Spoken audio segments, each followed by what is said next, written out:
May I do a start? Since it's 6 a.m., I will now call to order the City of Newburgh Budget Committee meeting for May 6th, 2025. Rachel, will you please conduct a roll call? Certainly. Ned Knight, Here. Alex Nichols, Here. Ted Deborah, Here.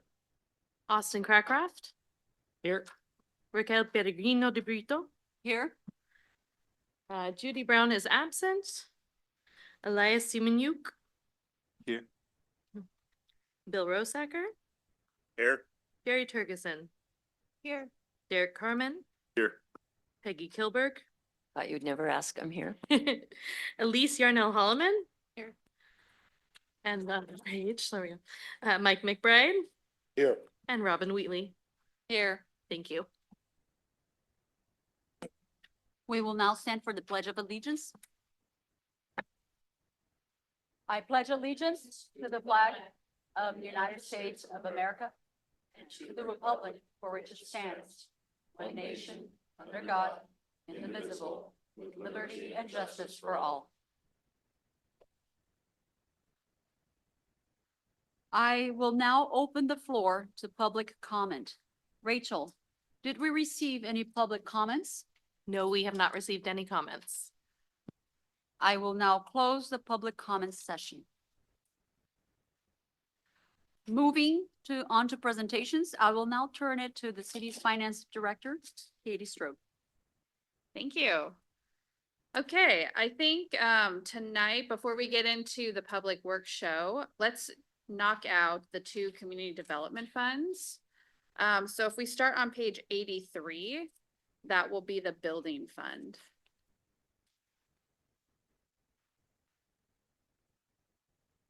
Actually, it's on 84 with the actual numbers.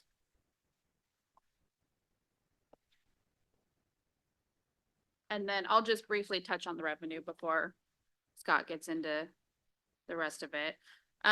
For the building permits and the plumbing and the mechanical permits and the mobile home permits, we've seen more of a decline this year. So compared to what we budgeted for, we were not meeting those expectations. So that's why you'll see it didn't quite double in the budget there.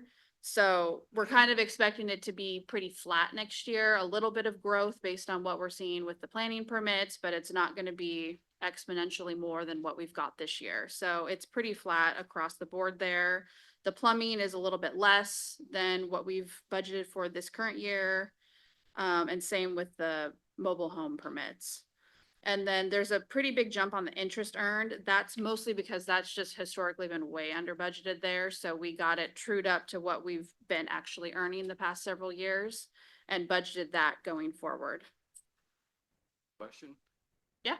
On mobile home permits, it looks like a pretty sizable jump. Is there some new park going up or something? I think that was mostly based on what we've gotten this year. And then we just basically said, we're expecting the same next year. Okay. So It's over double. That's why. yeah, that one did double a little bit more than we've expected. It was mostly the building and mechanical ones that we haven't seen a huge increase on. The building permits are probably going to be about the same because we're just getting to that expectation we got this year. And same with the city contracts, that's what we contract out with Dundee for. And that's also, we're expecting probably slightly less than what we've gotten this year, just based on what's being built and that sort of thing. Okay, thanks. Okay, thank you, Katie. Good evening, members of the Budget Committee. Scott Siegel, Community Development Director. The only thing I would add to what Katie was saying on the revenue side, we have contracts with Dundee, Lafayette, and Dayton. So the building division provides services to all three jurisdictions in addition to Newburgh. I'll just start at the top on expenses for the building division. Salaries are going up, but that's not actually salaries. That's just the reallocation of two individuals from planning a portion of their time to building, a fraction of my time and a fraction of the administrative assistant. On the materials and services, Really just three comments there. You'll notice that travel and training has increased about 26%. And that is significant according to our building official. The cost for the mandatory trainings has gone up. That accounts for most of that increase. There's also some deferred training coursework that our building staff are required to undertake that they're doing or they're planning to do in the next fiscal year. So that's why it's going up more than, 2 times this year. On the next item, maintenance agreements, similar to planning, that's decreasing somewhat, or actually quite a bit, because we've launched or we're in the process of launching OpenGov, which was the largest sort of fixed costs that we had this year on software and maintenance agreements. The next item is, or actually the last item that I wanted to cover is just capital outlay, and you'll see a decrease there that we had budgeted for, I think, fleet, replacing a part of the fleet. I don't believe that happened, so we didn't have any actuals there. And so just projecting that out over the next 2 years, I think they're estimating there would be a need for a new vehicle over the next 2 years. So, and that concludes my comments on the building fund. If you have any questions, be happy to answer them. Any questions, anyone? Then we move along. Okay, So I can stay up. yes, for Fund 14, just in case. So moving on to Fund 14, that's on page 87. So this one, you'll see there's really no new revenue here except for interest earned. And that's because council had passed a revenue that we'd like to sunset this fund. The entire purpose of this fund was created for the CET revenue, and because we don't have any new CET revenue anymore, the only other revenue that was coming in here was the business licenses, which you saw we moved to the general fund, which is about 40,000 a year that we receive. So we're hoping that this fund will close out after this biennium. So the only thing that we're expecting for revenue wise is interest on what's in here now.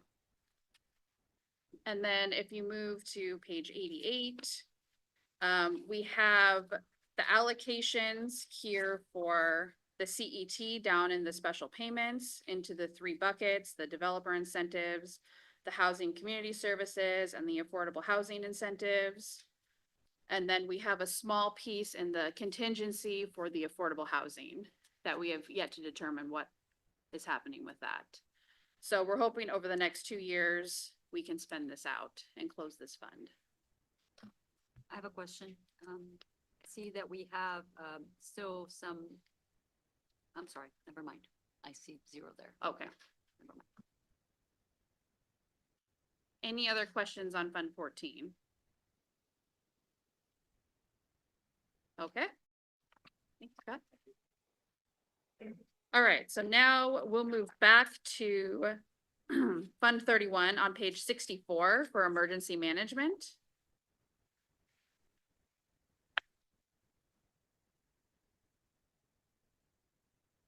Just get comfortable up here. No. Yep, you'll just be up here now. Yeah.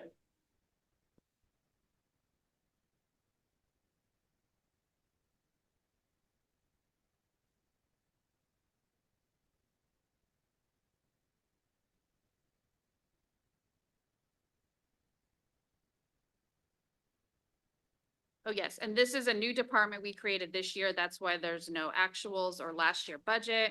We thought it made more sense to move emergency management out of the public works funds, the 2, 6, 7, 17, because it made it easier to find it, and emergency management is really a central service because it supports all of the different departments. So it just made more sense to live in Fund 31.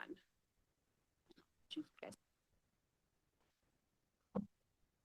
So first off, I would like to introduce Karen Tarmichael, who's our emergency preparedness coordinator. She's been working on this for several years, and as Katie had mentioned, these funds had been commingled with all of the other enterprise funds that we have. And it was at times difficult to separate those out. Secondly, I must apologize to everyone. I did not bring compost with me today. However, if you're so interested, you can come down to the treatment plant and we will load you up with as much as you can haul away free of charge.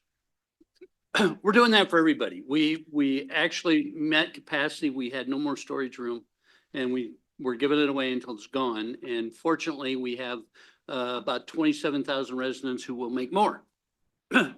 So, but we do have the analysis on the back of this. So you're more than welcome to come down, bring a bucket, wheelbarrow, truck, trailer, dump truck, and we're happy to provide that. So anyway, Karen's here. She's the subject matter expert on this, and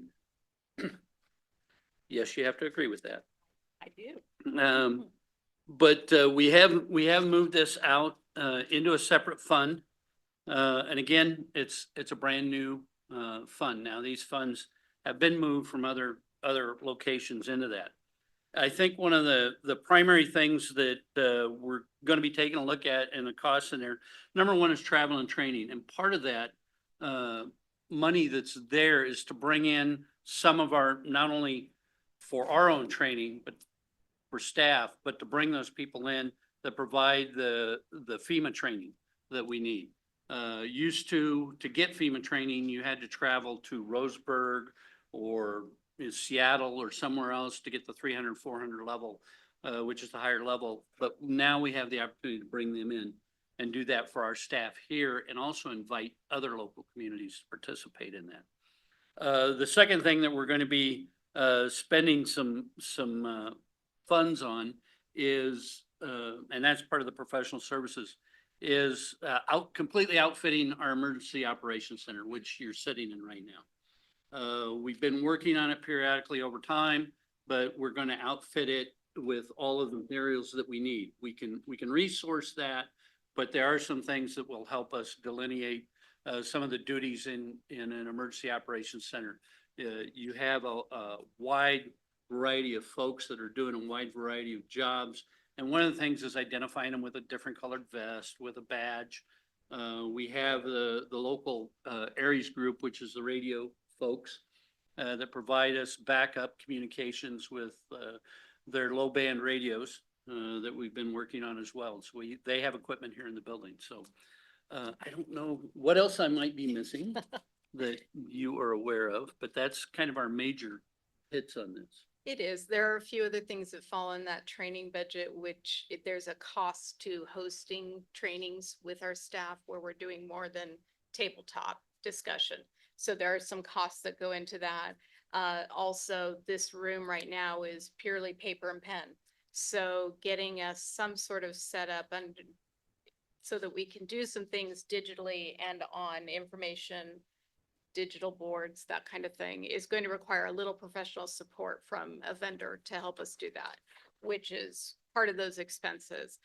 Some of the other expenses that fall under maintenance agreements and such are things like our satellite phone, which is part of our PACE, our backup redundant communication. You've got that. You've got equipment that the Aries team might need for their radios. They have a very robust setup, which is all our equipment, but occasionally that equipment needs upgrading or has some other technology. And then the Motorola radios that are not law enforcement that we use to communicate between all our buildings. There's a cost to those on a month-to-month and an annual basis through PD and through WACA in Washington County. Yeah. 108A, the wages and benefits. The wages and benefits look like they're for two people, is that right? 2 years, 2 years. one person, 2 years. Yeah. I know. Thank you. Yeah, she exploded my head earlier on that one. Just me.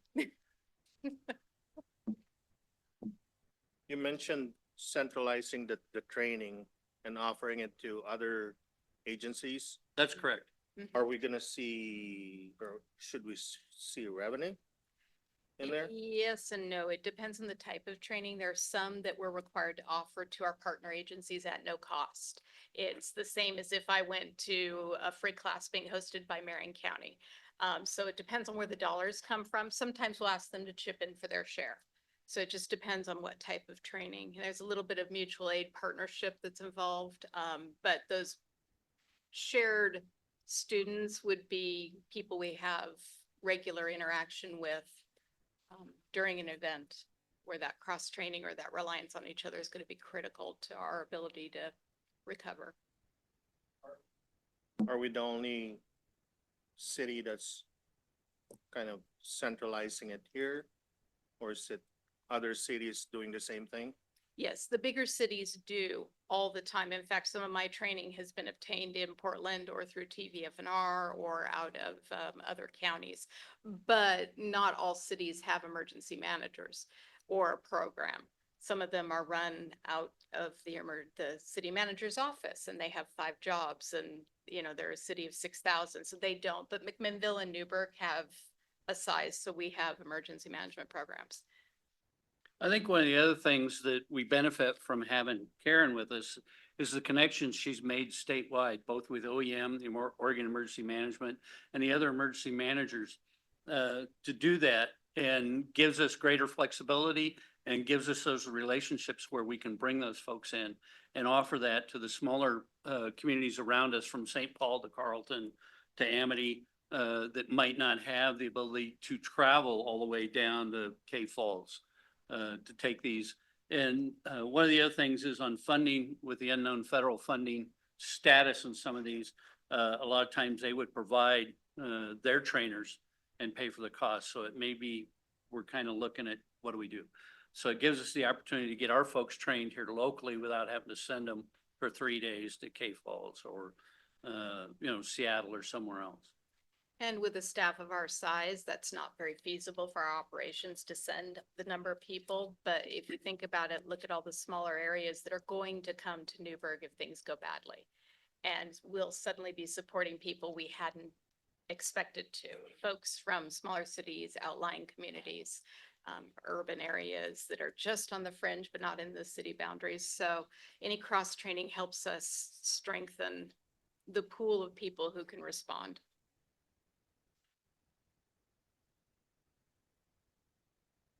The general question, I see back in the fine print on page 63 that there's a city safety committee. Correct. Is that made up of like staff from other departments? It is. It's all simple clarification. And I watch over that too. Okay. Mike, you have a question? I was just wondering, would we be the central hub for all the cities, all the small cities in Yamhill County? Or just the ones closest to us, within a 10 or 15 mile radius, or what would we be looking at? Technically, we should only have to worry about ours. In an ideal world, everybody is preparing to be self-sufficient. But we know just from experience, that's not the case. We are at the far east end and we're a long ways away from the county seats. So I expect and plan for people to be here, but it's not an expectation of them to lean on us. But just during the fires in 2020, you likely remember how many hundreds of people from outlying parts of the school district all filtered into town.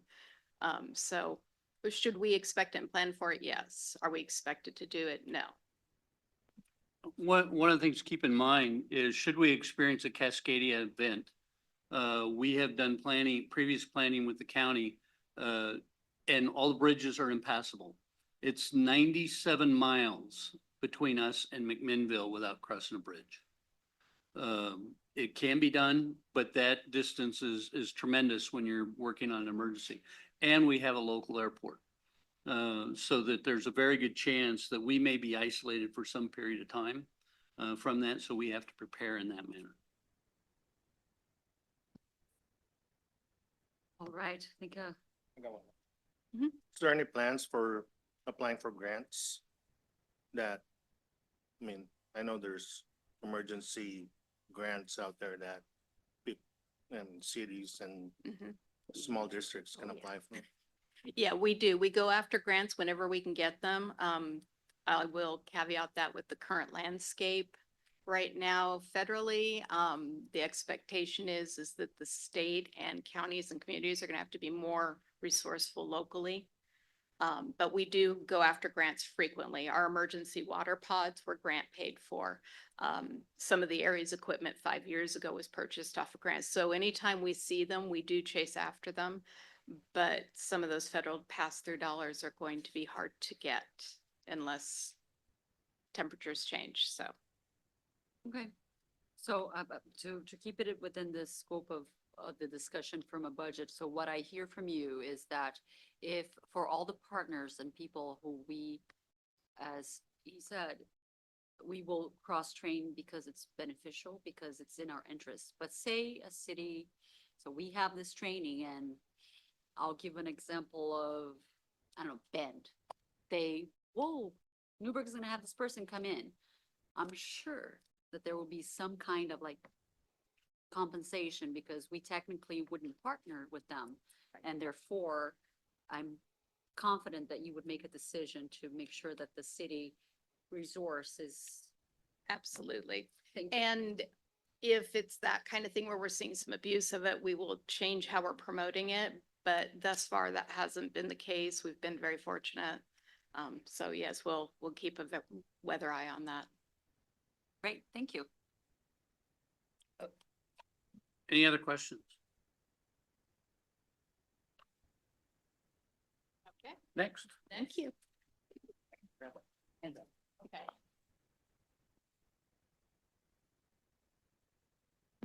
Okay, we'll move to fleet on page 66. Which is still Russ.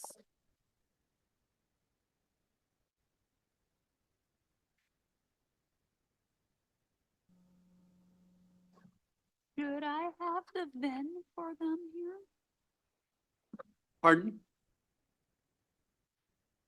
Should I have access to the VIN of the? Sure. It's public record. Okay, then. So with our fleet, what I've handed out, just to give you an example of what our two mechanics take care of, this is just a list of our rolling stock, what we call a rolling stock, our fleet. We also have another list, which I didn't give you, that's bigger, of small equipment. That's everything from cutoff saws, chainsaws, minor equipment, things like that, that they also have to maintain. We have approximately, between all departments that they maintain, an investment of over $15 million in vehicles and small equipment. So I just wanted to give you kind of a reference point of how much they're doing. In addition to that, as you see there, we're also doing maintenance work for CPRD on their vehicles, school district vehicles. Not as much as ours, but primarily taking care of the police fleet, making sure that it's ready to go, and obviously having priority over other things. We got to have vehicles on the road for the police officers, and they do take priority. So there's a lot of times that it gets swapped around. Basically, our fleet expenditures are double our single year number. Not a lot of things that are in there. A couple of the items that you might see is our fuel. And what we have is we have built our own fuel depot, both diesel and gas, to service all of the city vehicles. We are buying it bulk price through state contracting, which is about $1 or so, about $1 less than retail per gallon. That we're able to do that. So that's a significant savings, and especially in light of the amount of fuel that the police department uses. We are also providing that fuel through an agreement through the bus services. They are reimbursing us not only for the cost of the fuel, but a few cents extra to reimburse us for the operational costs of the fuel station, billing them, and maintenance of the facility itself. So the idea is it's self-supporting, and then funds from this come out of this fund, but they get transferred from the other departments as they use the fuel. And that's one of our major expenditures that we have in the fleet department. Shop supplies, environmental, again, we are going to be looking at some new pieces of equipment as technology changes. We in fact will be sending one of our fleet mechanics to an advanced electric vehicle school. Otherwise, we cannot work on them. They have to go through the school and get certified to work on them. Otherwise, they have to be sent out. And we do have a few vehicles, our electric street sweeper, a couple of Ford Lightnings, some hybrid vehicles, and those do require specialized training and requirements. So that's one of the things that we're going to be doing there. And then we have our intergovernmental garage costs, and that's the cost for repairing CPRD, the school district vehicles. We pay for it up front. They reimburse us. So we've set that money aside to pay for that, but to get reimbursed for it. So it's kind of a, for lack of a better word, slush fund, money in, money out type of thing. But we have to have it up front, especially if it's a significant repair that we can do for them, which helps keep our fleet maintenance down with that. But with a great number of pieces of rolling stock, small equipment, we have very good mechanics that take very good care of the equipment. And with the police addition of the Humvee and the AMRAP that they have, we have a mechanic that's knowledgeable in those pieces of equipment. So we're fortunate in that fact that not everybody has a mechanic that knows how to work on those things. So that's another addition to it. I don't know of anything else I might be missing with our fleet.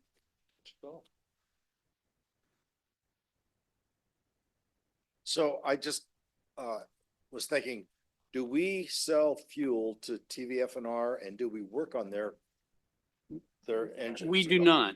To Could work we on a do fire, that and maybe make some money on the side a little bit? to work on a fire truck, you have to be certified for fire vehicles. Even though it's got an engine and it's a diesel, you have to be certified through the fire service to work on a fire truck. And that's just changing spark plugs, so to speak. So that certification is quite extensive, and they have their own facility. And actually, if you know, up in Sherwood, they've got a facility that's probably one of the better fleet facilities around. And they also have backup vehicles that they pull one out of service, they bring another one right immediately in to back it up. We've talked about the potential of it. At this point, we're not interested. We'll continue to discuss that with them. So what about fuel? Where do they get their fuel from? They have their own fuel facilities that they take care of it. Yeah. Other questions on fleet? Did I miss anything? Oh, good. All right. Next is facilities. Page 68.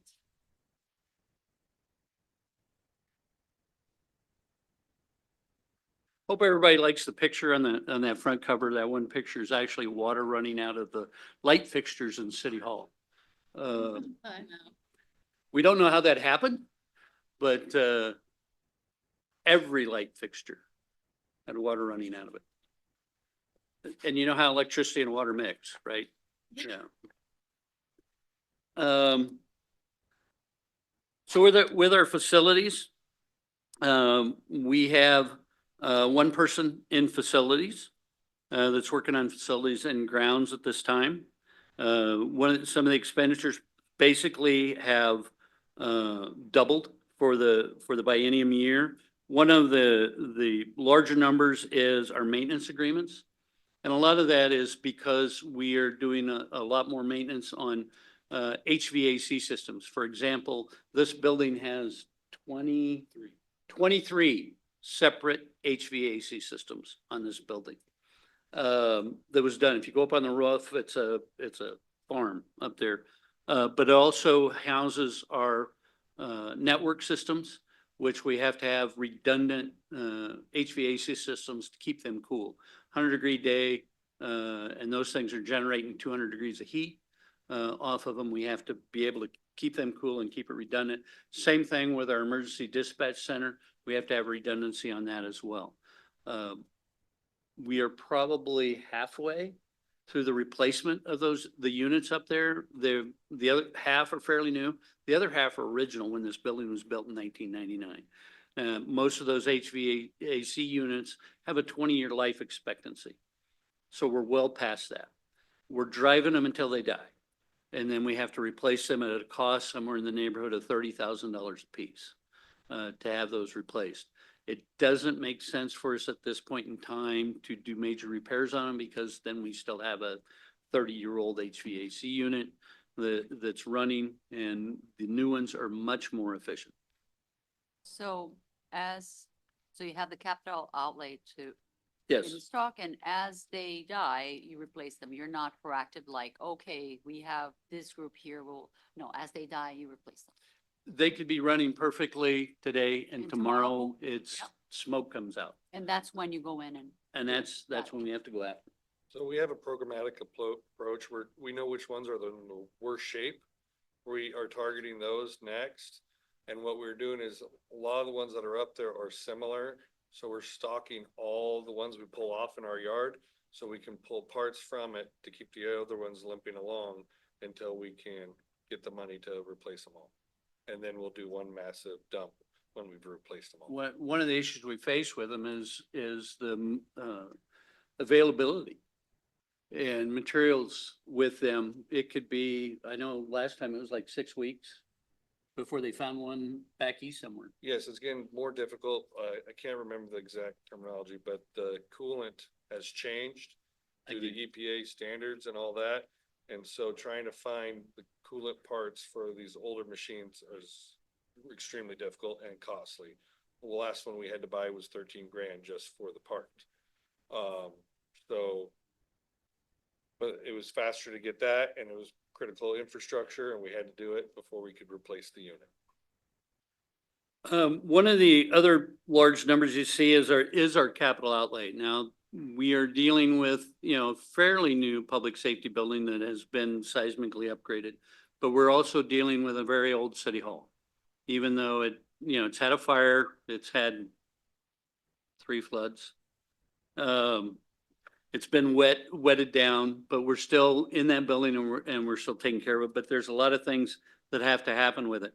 Part of what we've been working on is a replacement of the existing roof, uninsulated roof that's on City Hall.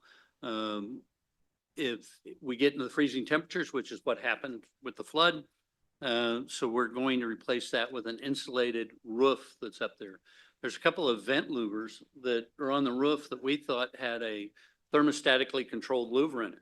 When we took the cover off, all it was a hole in the roof. We should have done that a long time ago. But taking a look at that roof and to work on getting that replacement done. One of the other major issues we're facing is the internal fire alarms for the systems that we have both in public safety building, the library, and City Hall. They are past technology use. New components won't talk to old components. We're constantly receiving false alarms, or sometimes it sets something off and we really don't know what's going on. So we have an intent to update those to protect our asset that's up there, should we have that. Again, we talked about the HVAC program that we're taking a look at. Another thing is the exteriors of the buildings. We've got a building, a City Hall that has had the brickwork done 15 years ago where they repointed some of the brick, but we haven't had it sealed. And typically you're supposed to have brickwork sealed periodically. So another thing we're taking a look at to protect the mortar and that brickwork and that building is to have that sealed to prevent deterioration of the mortar that's in there. There's some other updates and miscellaneous things that happen, but we can't, 2.5 years in advance, we can't forecast when the lights will fail and other things. So we've got a lot of miscellaneous ideas that we have to be prepared to move on should that happen. But we do have we've sat down, developed kind of a laundry list of what needs to be done and what could happen to help give us some guidelines to deal with that. So that's where we are on that. Yes, sir. You were saying that for instance, the roof for the other building, which item is that on here? That would be in our capital outlay. At the bottom of the page. I see 4 entries for capital outlay. Page 68? Yep. It should be the $1 million. It's 1,000,081. Okay. Should be in that. It's in part of that. And we are currently, working with OEM. One of the things that we got was a disaster declaration for Yamhill County, during that freeze. And we're currently working with them on the potential of funding to help us replace the roof, on that. So, we're continuing that dialogue that Karen, started out and was working on. And so we're going to take a look at much further, but we have to be prepared. You know, we might get half, we might get all, we might get none. So that's what we're taking a look at.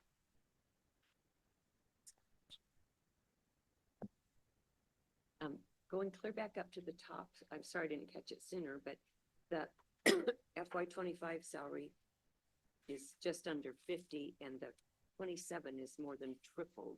I would expect it doubled, but tripled surprised me. What is she looking at?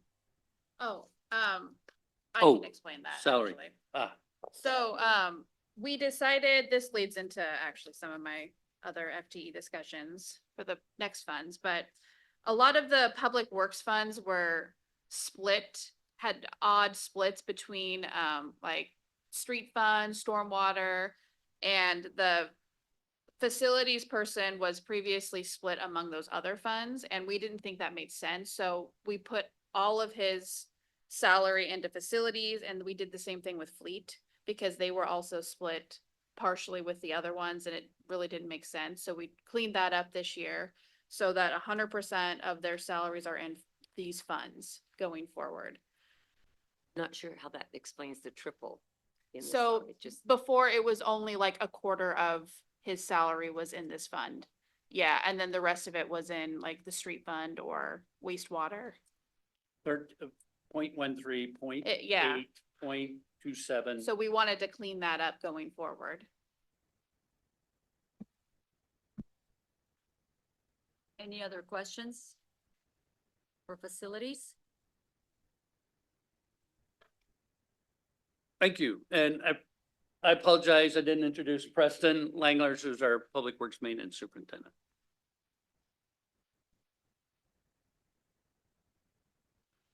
Okay, we'll move on to the street fund, which is on page 93.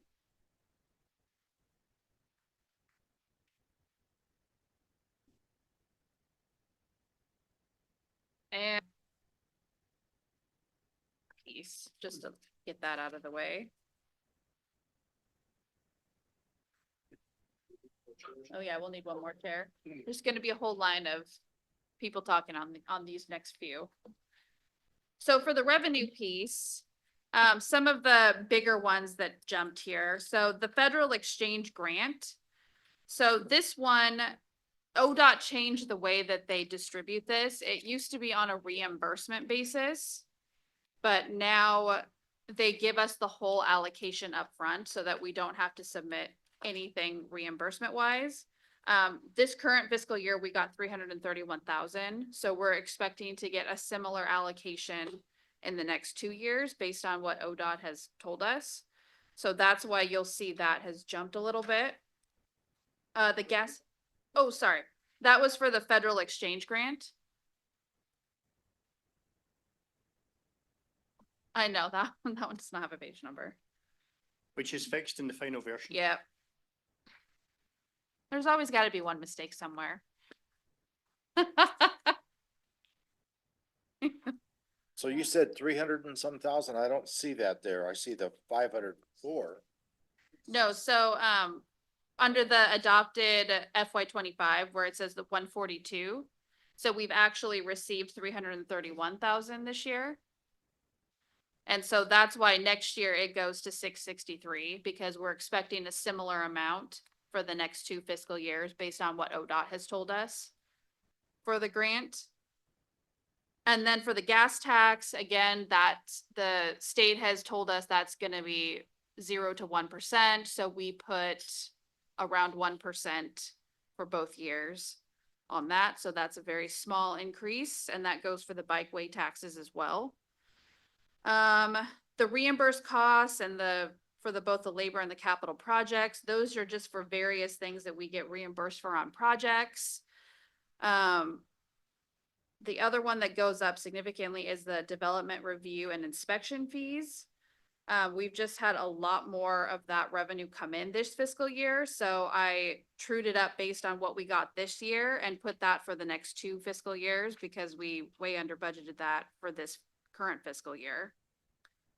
And then for the local fee, the TUF, rate review had passed that as a 4% increase for 2026. And so I budgeted for 4% as well for 2027. And then again, interest, I just trued up to what we've actually been receiving because that was under budgeted last year as well. And that's all for the revenues. And I will turn it over to Will to talk about capital engineering. Question.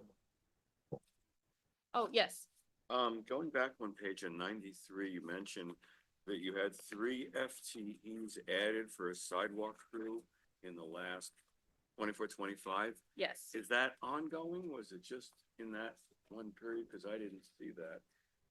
So that also is a good point. So part of our FTE cleanup, we decided it didn't make sense the way we allocated our FTE previously because it had a split 4 ways on almost every position in public works where it was 25% wastewater, 25% stormwater, et cetera. And so we decided to change the way it was split based on the capital projects that we're doing, because if we're not doing very many streets projects, why would we split 25% of everyone's time in the street fund?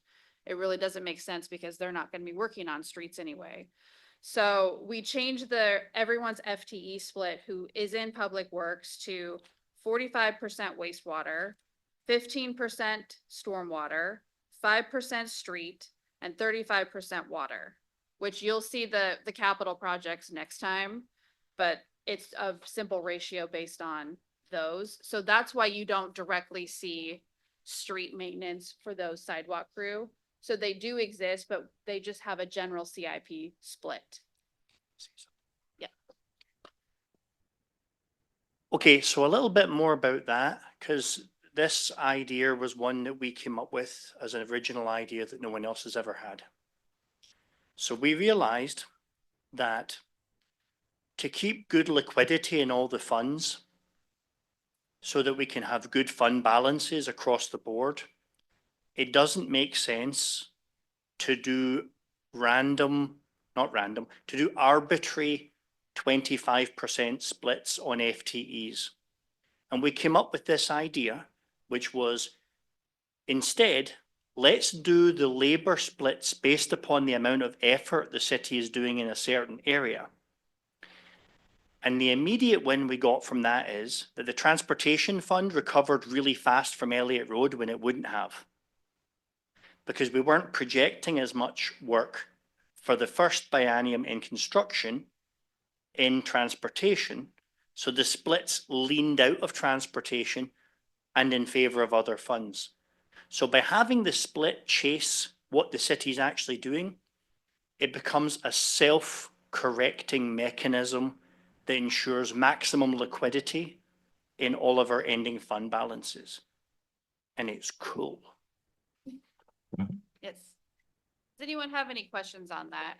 We tried to make it make more sense based on the work that's being performed in the next 2 years. So are you doing the study like a number of times a year on how, let's say I'm working on, the street, and is it actual work that they're doing, or is it what the city says they're gonna be doing? So by having a new CIP policy, which only happened after I got involved in engineering, we then have a process where all of the stakeholder departments, including operations, maintenance, engineering, design the CIP project list together before we present it to council. And so then we use that CIP list as the barometer for likely busyness in the following biennium. So that's how the process happens. There is no way to perfectly simulate what each crew does every day. But if we simulate, if we follow where the dollars are going, that represents city busyness. And it seemed so much less arbitrary than doing just 25% splits. So the implication there is that that'll get redistributed based off of every new biennium and based off of the expectation of where work is being distributed throughout the city. Yeah. And I'm so excited about this. Every 2 years, we're going to recalibrate the CIP list. And it also means that when we come to do the rates model, there won't be anything in the rates model that isn't a project that we don't think we can really achieve, which we hope will have a restraining effect on the growth of rates as well next year. So back to the sidewalk crew, you're Yes. only charging, you're only allocating 5% to their salaries. Yes. So does that mean they'll actually be working on a lot of other things when they're not working on the sidewalks and ADA ramps and so on? I don't want to speak for us precisely, but when we're not, when the weather's no good for doing sidewalks or ramps or whatever, we can expect that they may be deployed to do other work.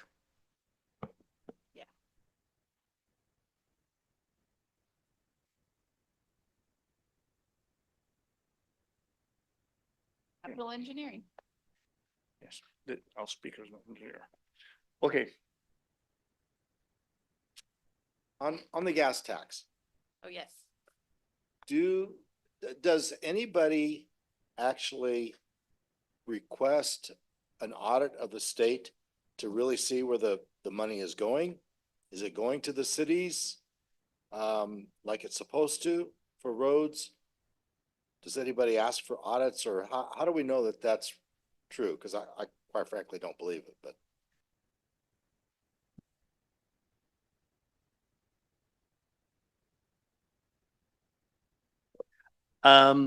So I have not, this city has not run a Freedom of Information request on the state budget to discover what documents they have about the distribution of the collection of gasoline tax. That is something we could attempt if it would be the will of council.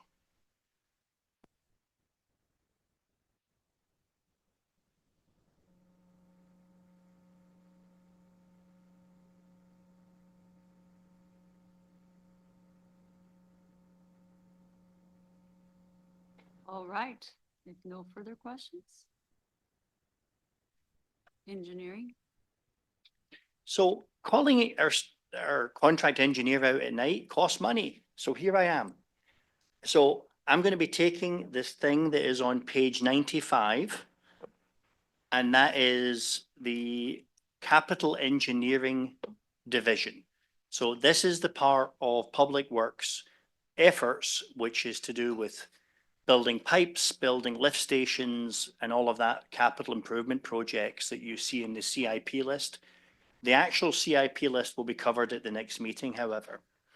So starting on page 95, the first thing I want to do is talk about a global change that you're going to see on multiple pages, because I thought it was better to explain it now at the beginning rather than refer to this shift on every page. So here's the global part.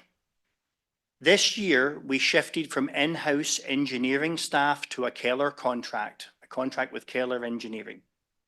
The net difference between the Keller contract for engineering services and other professional services, like engineering's share of OpenGov, which is the permit software, of approximately $810,000 to the positive.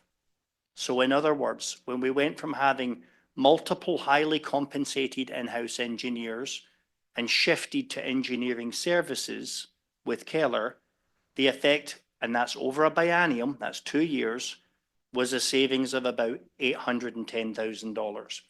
Now I'm going to break that down for you a little bit so you can follow. Although I also did give you all a color-coded sheet in the packet so you can follow along as well on the estimated savings.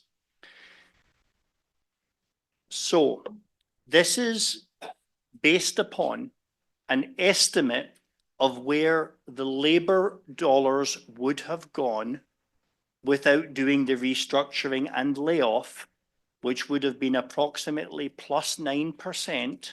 Excuse me, you mentioned color-coded. Yeah. Oh, got it. It's from last week. Yep. Sorry about that. Go on. Oh, that's okay. So you'll see that the labor shift would have been approximately 9%. That's based upon pairs, COLA, insurance, and we've been seeing labor increases of 9% per year. The shift in the Keller contract from year to year is plus 5%, okay? So therefore, labor would, without the layoff effect, the labor would have increased by 9% on top of the people we had at that time, split across stormwater, streets, wastewater, and water. In other words, the labor for the biennium would have been approximately $3.4 million. That's 1 year times 2 plus 9% without the restructuring. The budget proposes instead a labor dollar amount across these separate funds of $1.9 million. On the other side of the ledger, professional services would only have been $380,000. That's with a times 2 plus 5% likely increase.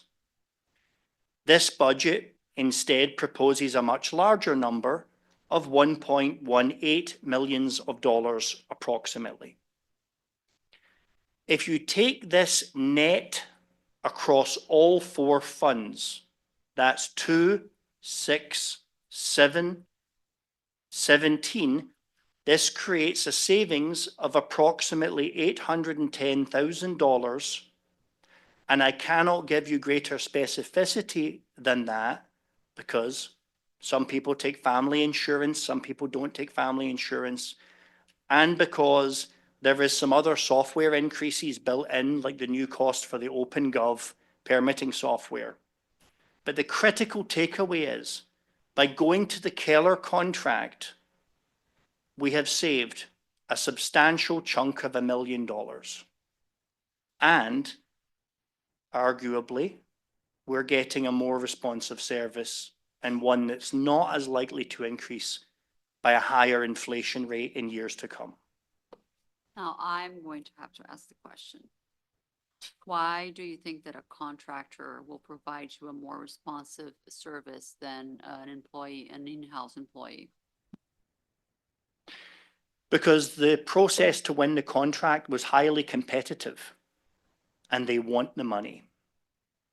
So they know that the contract will last for 4 more years. And if they don't continue to perform with CIP projects coming under budget, then that doesn't look so good for them in 4 years. Thank you. Any further questions? Thank you for the savings, by the way. Anyone You're else? welcome. Yeah, I have So- one Yes. question. Does this mean that some engineering staff were let go? Yes, sir. And they were highly compensated. So this is just the beginning though. So this is I had to do this talk because it covers multiple pages of the budget, but I wanted to bring it all together because it's I'm gonna have to say it. So, seems to me that this conversation, that this, not only were you, and you tell me if I'm wrong, okay? So it seems to me that what you were explaining to me, that you were able to kill 2 birds with 1 stone, that not only you were saving the city some time, but you expect that your contractor will provide services in a more efficient manner than the people who were responsible for the work before?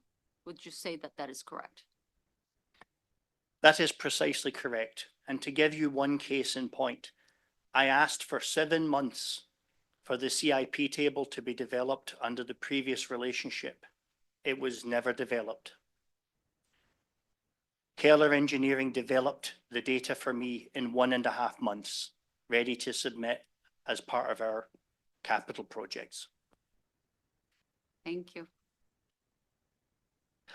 Okay, so if there are no other questions about this global labor change moving to professional services, I'm now going to start to talk about I'm going to talk about this individual page and the other changes that are on it on page 95. So on page 95, staffing was reduced as described already to reflect the shift to contract engineering. Therefore, there was also a reduction in travel and training. Much greater professional services included the new Keller contract, but also an increase in cost for OpenGov, which is our new permit software, but the same number of licenses for Bluebeam. Bluebeam is our AutoCAD system. Also, within Fund 2 in capital, we're holding steady on the capital line item. I don't think we're going to use all of that in the biennium because we think that our plotter will probably make it through to the next biennium. But just in case the plotting machine conks out, which is a really expensive piece of kit, I'm holding that same line item in all of these pages. And we will also have to replace some tablets and some laptops and stuff. Any questions about page 95?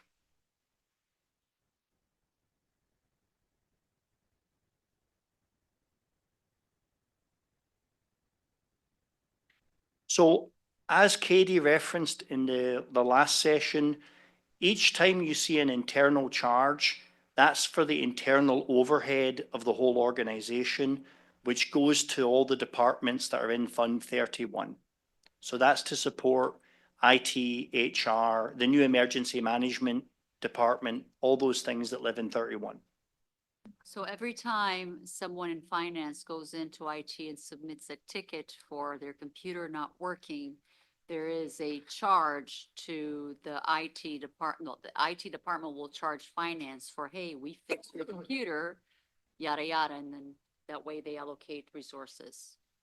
And the formula that Katie uses is fiendishly complex and beyond my ken.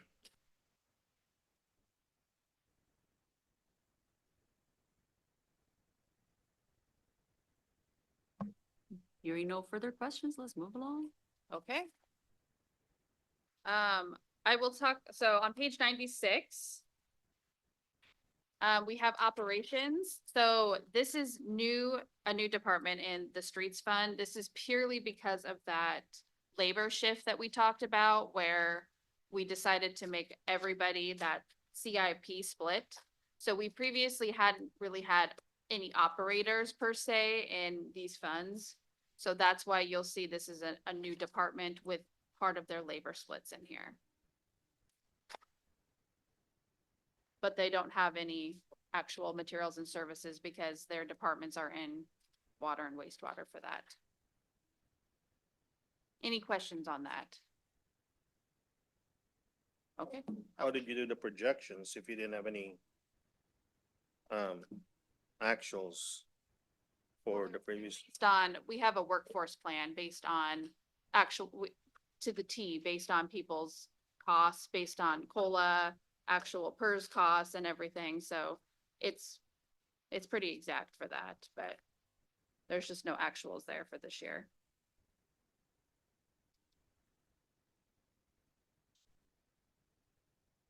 Okay. Preston's back up.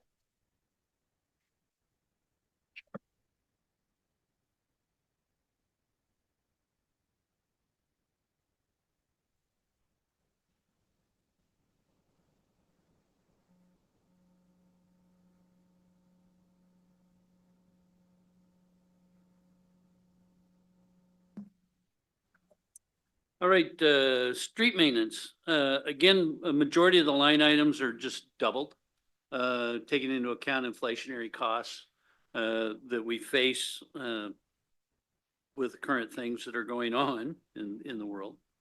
Some of it, that you'll see some increases in it is, dues and meeting training and traveling.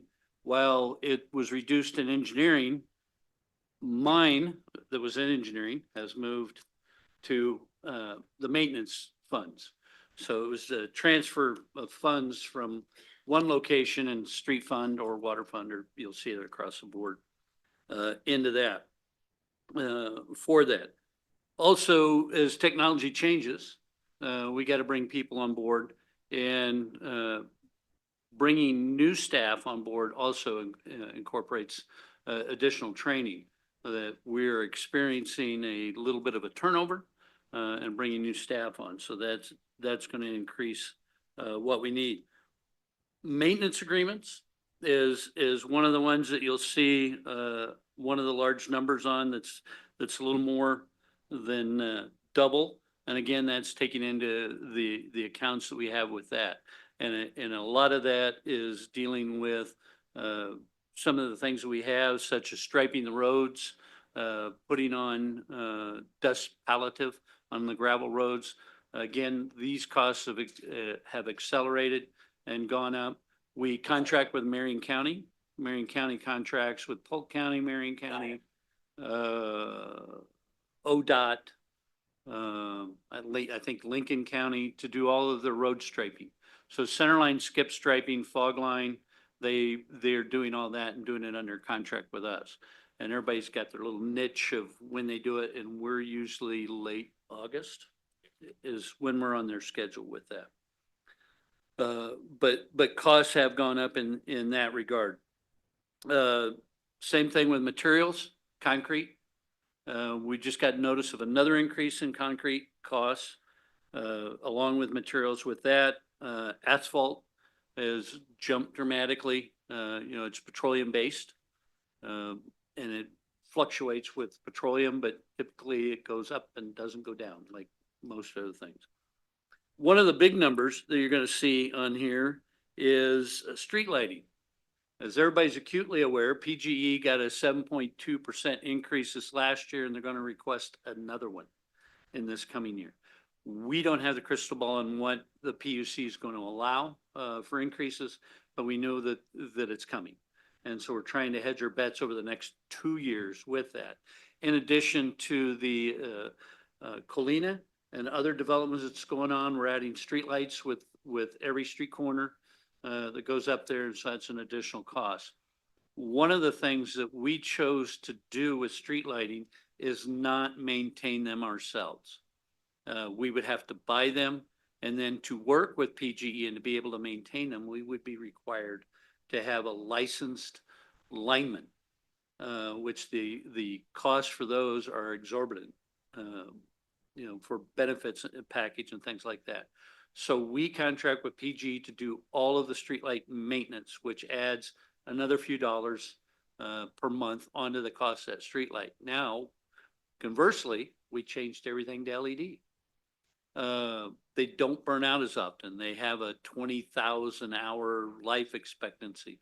Most maintenance is involved with the photoelectric eye. It's a $25 spade switch thing that goes on the top of the light that they have to come out and change, but they still have to pay a lineman to come out and do that work.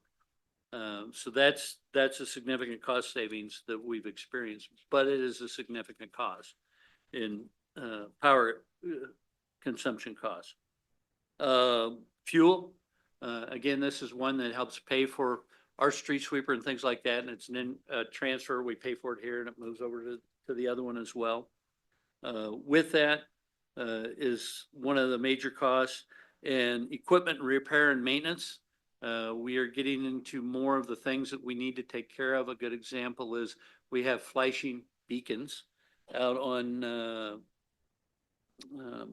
Mountain View at the schools, and we just had to go through and repair the one out in Maple Rush 2 or 3 times before we finally got it, because it was a different model. But we're having to contract that out and pay for the repair on that because we don't have the ability, the parts, and the staffing to do that. So we're experiencing a little bit more with that, and we anticipate more to come. And then, capital outlay for the infrastructure improvement and replacement is, Some equipment, the service truck is over 14 years old. yeah, It's a pretty beat up truck and needs to be replaced. We use it almost every day, for all our street maintenance. that's on there, and we've got other, plans, and I'll touch on that in the later budgets on what we're looking at as far as equipment and vehicle replacements. Any other questions on that? On the, benefits and the salaries, the new column didn't double. Did we reduce an FTE or did we forget to double it? Nope, that's part of that FTE change. So it's gonna be across all of these funds. Yep. Any other questions on our street fund?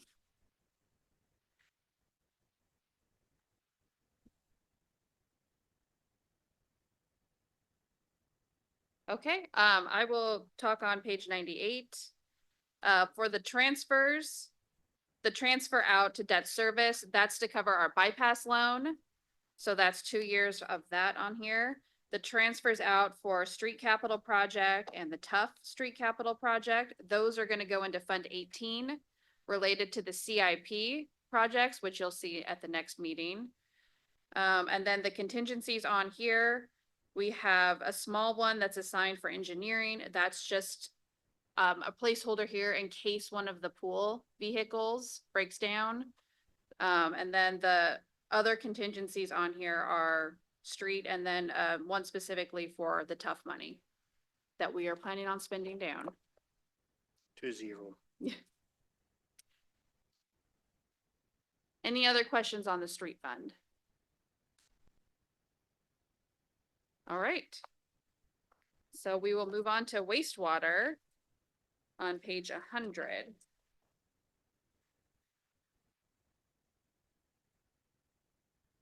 So for some of the revenues on here, one of the big ones again is gonna be that development review and inspection fees. Again, we've gotten a whole lot more this fiscal year than what we budgeted for, so I planned on receiving the same amount for the next 2 years to what we've received this current fiscal year. So that's why you'll see a big jump on that one. Yeah, it just has to do with some of the multifamily complexes that are going in. They just all need sewer and water connections to go in.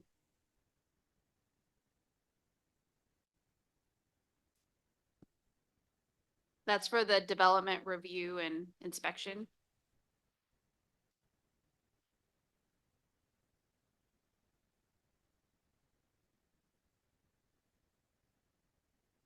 Yeah, yeah, we've definitely received over 100,000. Yeah. Yeah, lots going on in Newburgh. On the development front, I guess. Again, everyone's favorite compost sales, slight increase, but nothing major.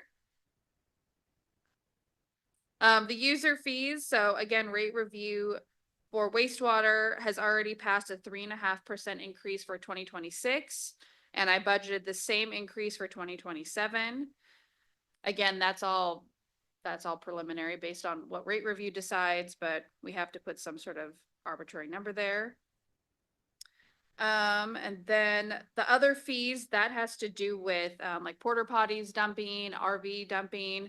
Again, that's why you'll see a little bit of an increase there from what we've received. And again, the interest earned also had a large jump. So we trued that up to what we've been receiving on that. And that's it for the revenue side.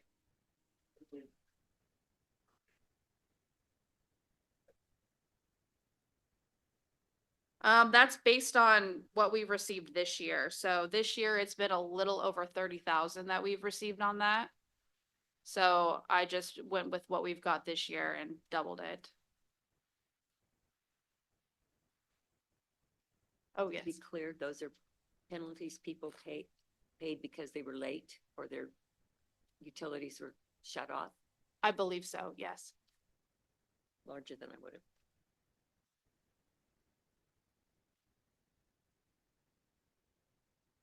And I wonder, and I'll say this because I lived it. There was a change in your system. And I know that I received a notice that, my water, I mean, I have everything on auto pay, so I don't really know when I pay my bill, other than, I know that there's an auto pay and whatnot. So I received a notice in the mail that says, your water will be shut down. I'm like, what? So I went into the system and I saw that it changed and I had to redo my, so I wonder, and I know I had to pay a fee, I think. I wonder if you had a really spike in fees because of the system and there was a lot of people who were not very, like me, I didn't call here to say, hey, I don't want to pay for this fee because I didn't do anything wrong.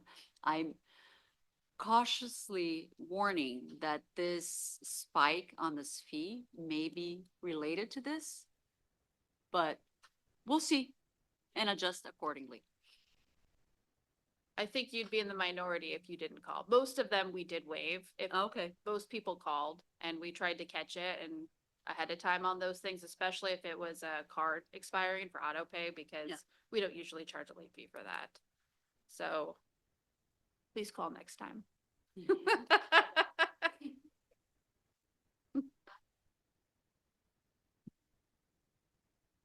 I just wanted to solve the problem. I don't want to have another one have a call and I was like over, I don't even know. I honestly, I don't know. Was it $5 or $2? I don't know. Yeah. So whatever it was, I assumed it was my fault and what doesn't matter, but next time I'll call.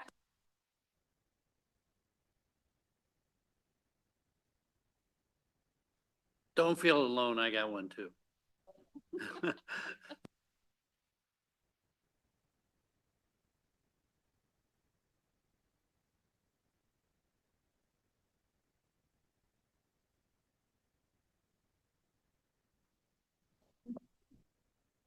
And I got one too. So, so moving on. So the next section is 06. And on page 101, it's wastewater. Once again, for the capital engineering portion of wastewater, staffing was reduced reflective of the shift to contract engineering and therefore also less travel and training. There was much greater pro services to include Keller, some increases for the OpenGov permit system, but the same number of Bluebeam licenses. We're holding steady on capital for the reasons already explained. So the plotter, for example, I mentioned would be spread across all of these funds if we have to buy one of those horribly expensive things. Any questions on 06, page 101?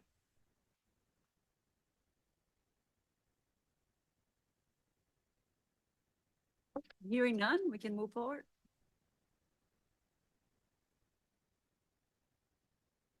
Moving on to operations, actually, John Hodgkin is joining us. John is one of our Public Works operations supervisor. He's number 2 for the water and wastewater treatment plant. He actually managing the water treatment plant with that. So appreciate John joining us tonight.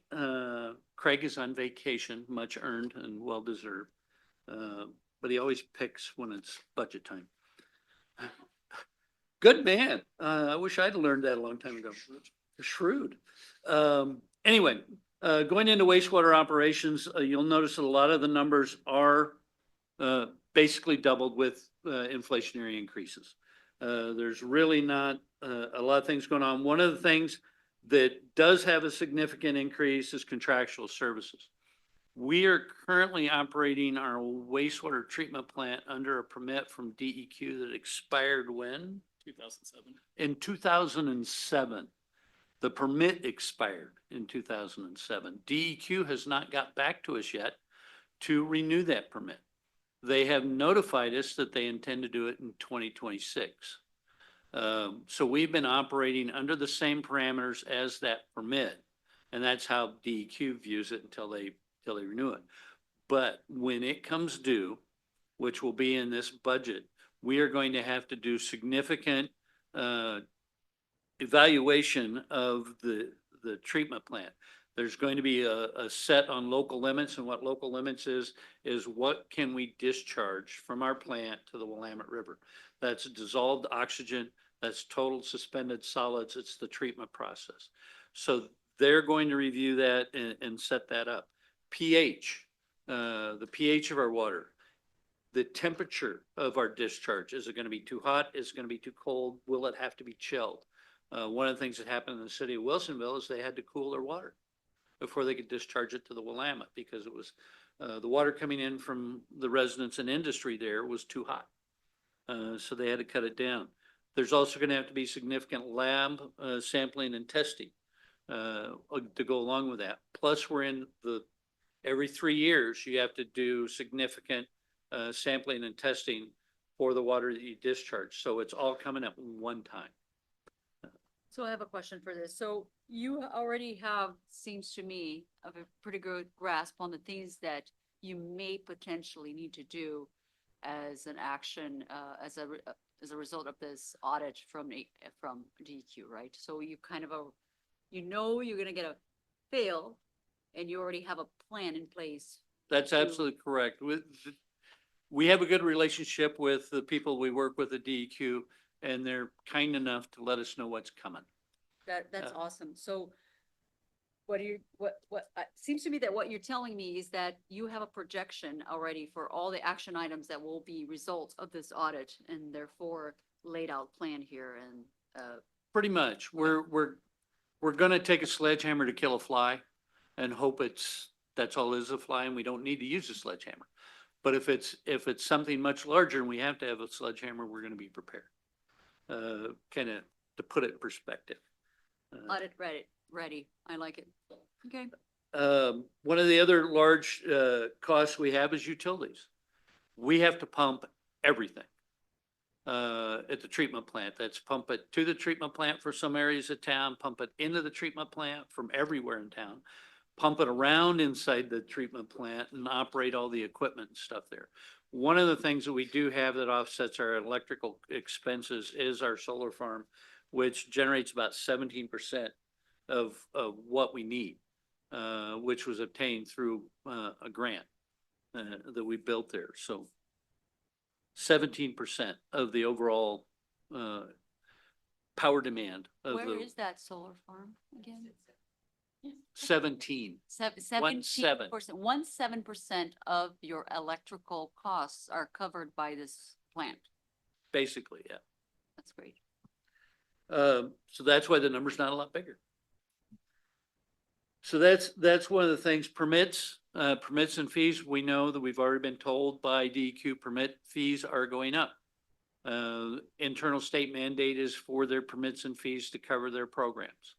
And so as their program costs go up for personnel, staff, whatnot, their fees go up.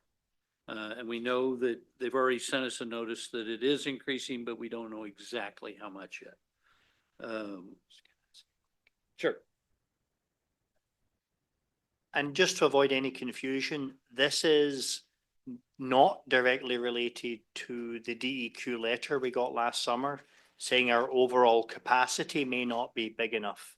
So that's a separate problem, and you'll be hearing about that next time in the capital improvement program. One of the other larger line items you see in there is equipment repair and maintenance. Obviously, there's a lot of technical equipment and hardware that it takes to operate that treatment plant, from pumps, motors, drag chains. If you've never seen a drag chain, you ought to come down and take a look at one. They're fun to play with, right, John? Oh, yeah. It's like a giant anchor chain that they use to drag the stuff, compost equipment. So we have to keep this stuff running, and in the environment it's in, they do eat themselves up. It's not clean water.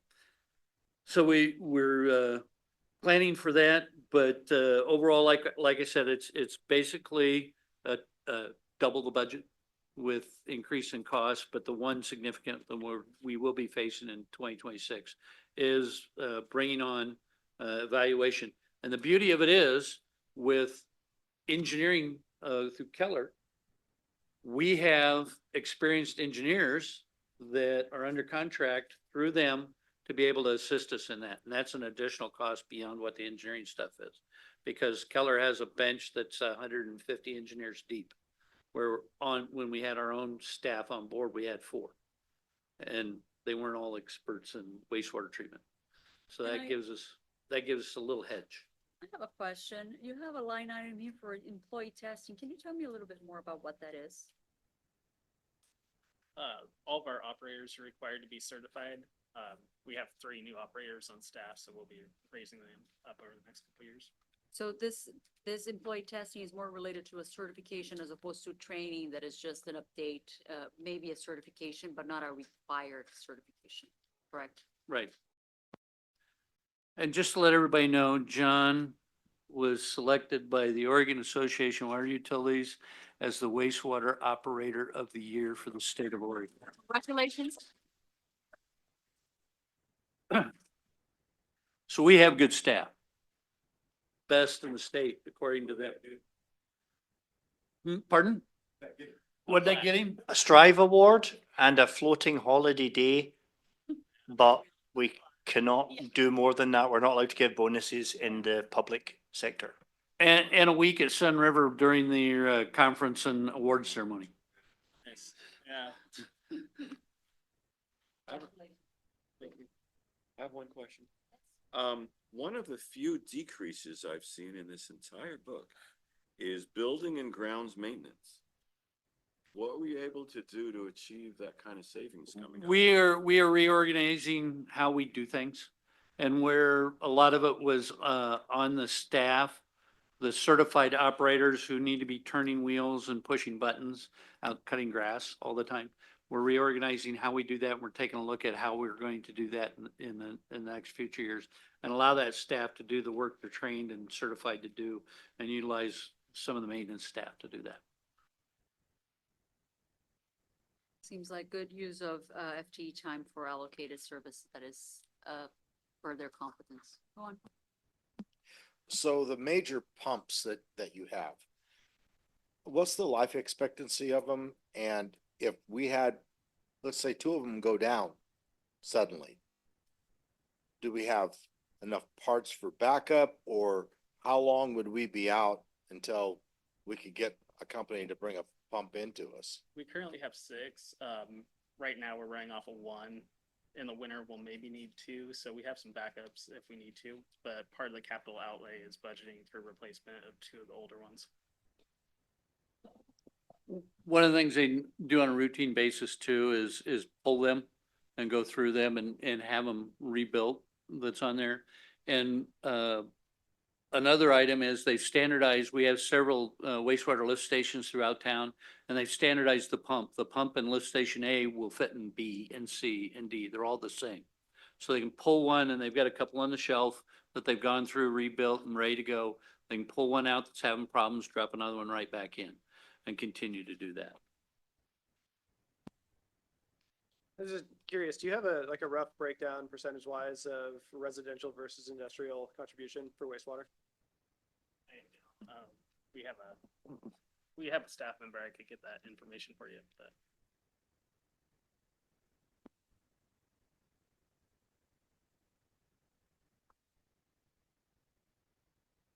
If hearing none, go on.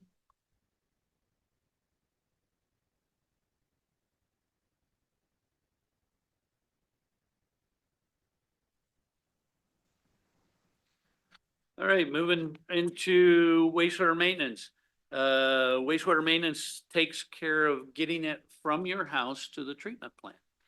The operations takes care of the wastewater treatment plant and the individual lift stations that they deal with on a mechanical basis. Again, as Katie's explained, the shift in FTEs and costs there. A lot of the numbers, again, in here have simply doubled, and some inflationary costs that are added into it.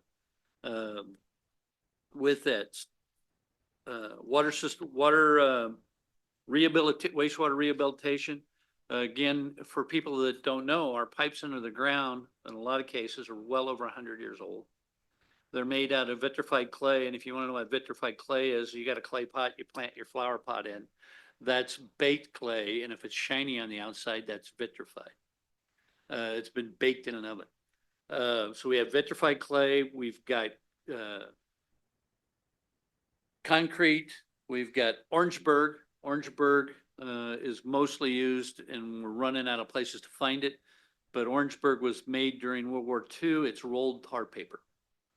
And so if you can imagine earth loads on that, it kind of squashes it, and they use that for residential, sewer lines. We do have some ductile iron, some cast iron, what we call 3034, which is a, plastic resin composite, pipe, the green pipe you see laying on the ground when you see building going on, that's 3034 that they do for sewer lines, which is what's used, more frequently now in a lot of places. However, we have to be prepared to repair it all. You know, we get a break in a vitrified clay line, we can't replace 2 blocks that are 20 feet deep, economically when the rest of the pipe is in good shape. So we're dealing with a lot of that and the costs of the transition couplings and everything that go into those repairs. With that, maintenance agreements, maybe Preston, who's back, can talk a little bit more about some of the mini maintenance agreements that we are dealing with. Yes, so between Stormwater and Sewer, we have quite a few more because we have a TV truck which goes out and has a camera that we run up to sewer and storm lines to video, inspect the integrity of each of the pipes, to try to predict failures and try to help plan for CIPs, which lines need to be replaced, which could be CIPP, which is you basically blow a liner into a pipe and reline it. And it helps us kind of identify our trouble areas as well for root intrusion. A lot of those old pipes he's talking about don't have gaskets and things in there, and trees love all the nutrients in the sewer and the storm pipes, and so they start growing right towards them. We are getting a new TV truck this year with some new software, which will allow us to greatly increase our production. But because of that, the licensing expense is going up, and there's also a AI portion of it. So instead of what we would have to do is drive, stop at each joint, take the camera, go all the way around, enter in a bunch of codes, which takes a long time. It could take up to 2 hours to do 500 to 1,000 feet. The AI, we can just put it in with the right camera and just drive. At the end, pull it back. We're done in about 15 minutes. I click a button, and in a couple days, I get a full NASCO certified report back with that I can send to an engineer, and they can design something if they need to. It'll allow us to take an operator and do 2 or 3 times the amount of work compared to what we do now, and hopefully meet some of our DEQ numbers that we're required to hit for cleaning and maintaining the system. Listen, I really appreciate that you guys are leveraging technology to help you reduce costs. So it may seem like, oh, we have higher, higher costs on a license or a training for someone to do this. The reality of the world today is you either learn to work with AI and use all its capabilities, or you're gonna be out of a job. Because the AI is gonna help you do your job, or it's gonna take over your job. So I really do appreciate your effort to bring technology and train people so that our workforce is learning all these tools so that they can, do a better job, more efficient, less cost. This investment now will bring up in the future, so kudos to that. One of the things you mentioned is NASCO, which is the National Sewage Group. And when we do the coding for engineering, everybody has to use the same coding. You're referring to a crack using the same code.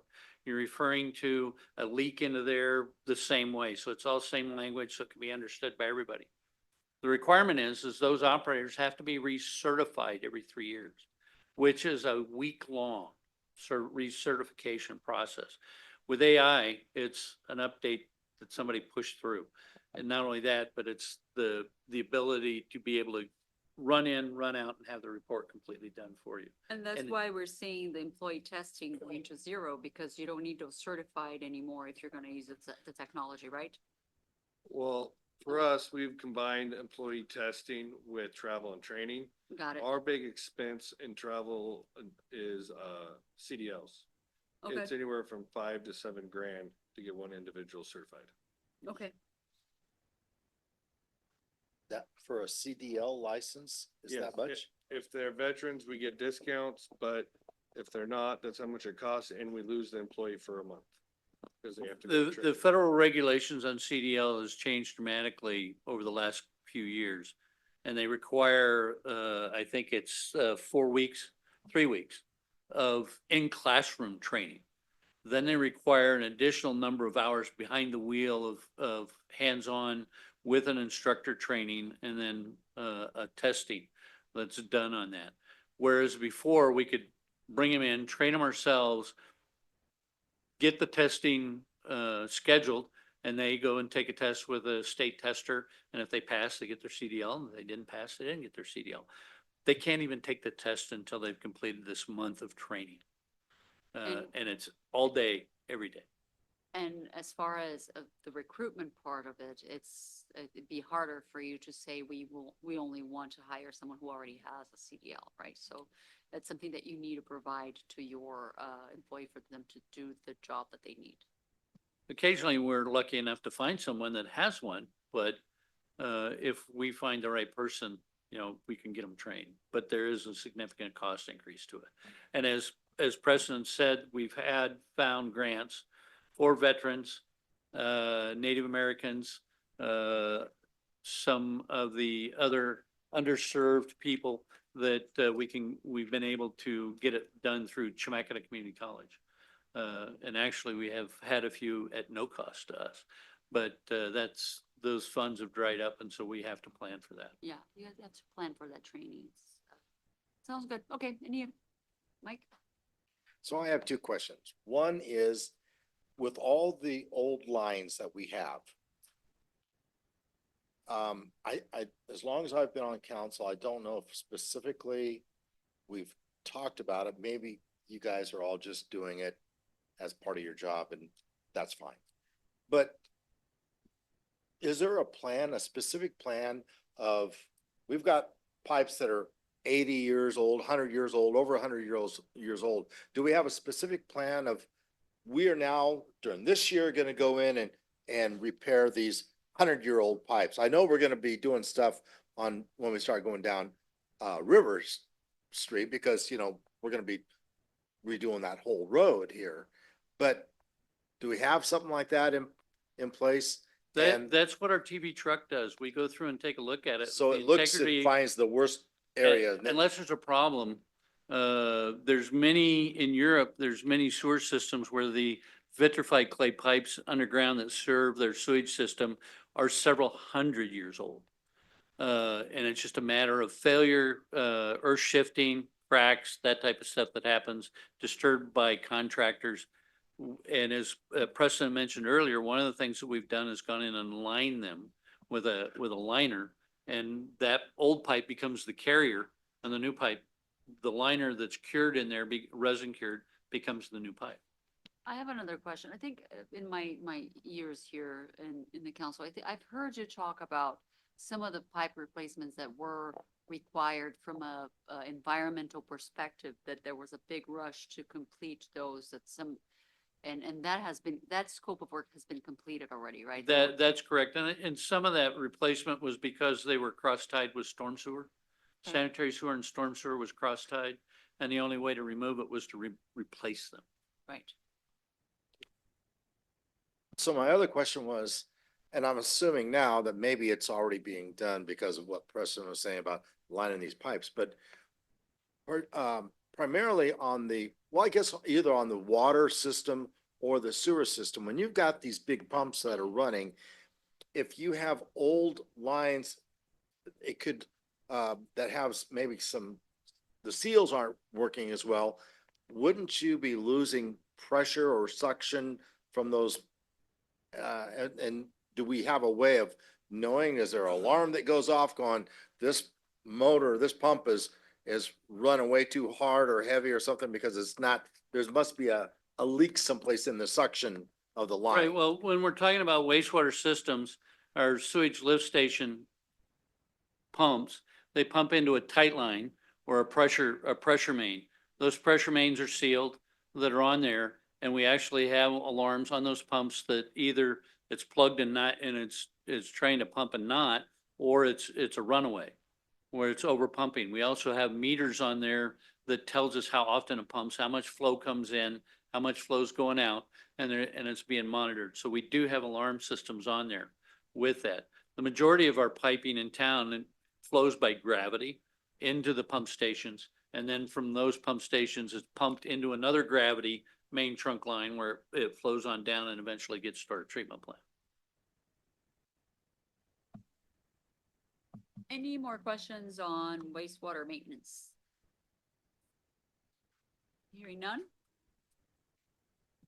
Okay, on page 104, we have the special payments, which are the private lateral rehab loans. And then the debt service principal payments and interest payments. These are our two major loans that we still have outstanding for debt service, the DEQ and effluent reuse loans. And then the transfers out is for the capital projects related to the CIP, which you'll see again next meeting. And then on page 105, you will see there is a contingency here for equipment replacement for operations.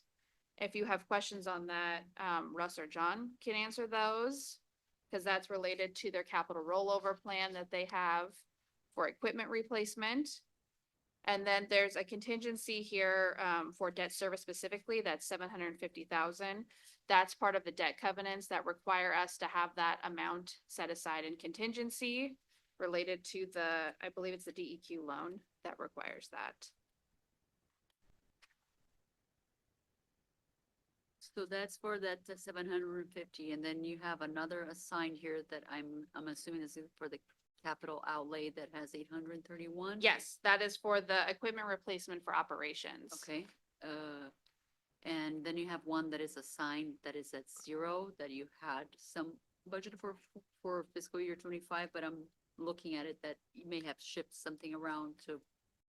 Yeah, they are not doing a rollover plan until there's a official fleet policy that's gonna be adopted. So that's why you'll see any fleet is in their capital outlay Okay, budget. so the one that's ending in 8,000, it's okay. Never mind. Okay, thank you. Yeah. Any other questions? Okay, we'll move on to water.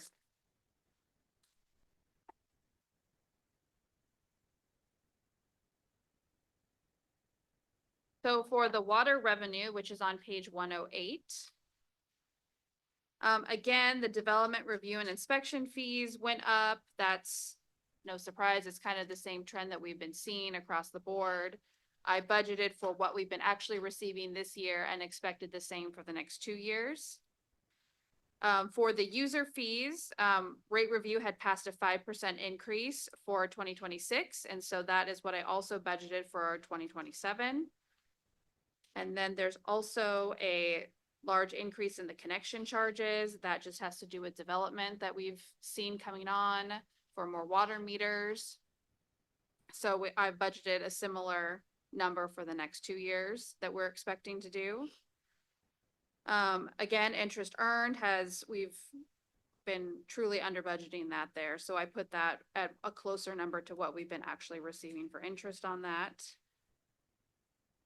And those are kind of the highlights on the water fund for revenue.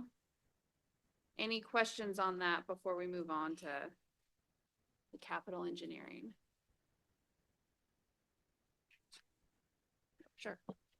It's important to mention, though, that with the pretty profound structural changes that we've made to engineering, we may have an opportunity when we redo the rates model to sharpen our pencil on capital projects.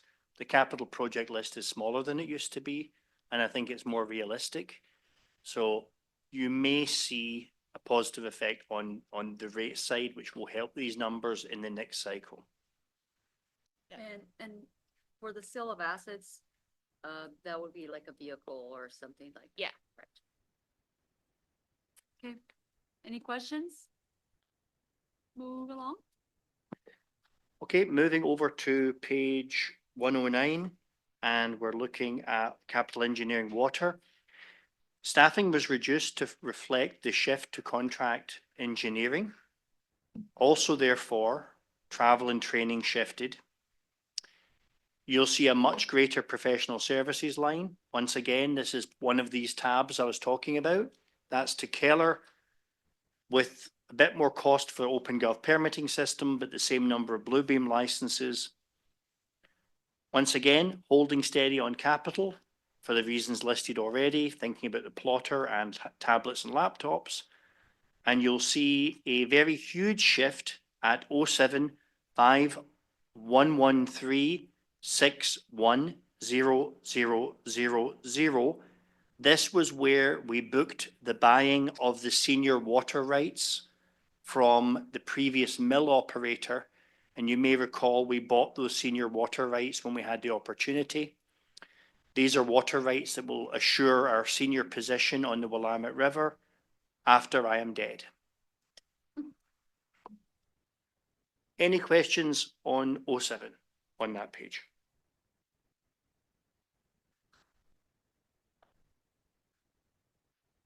Operations. Operation.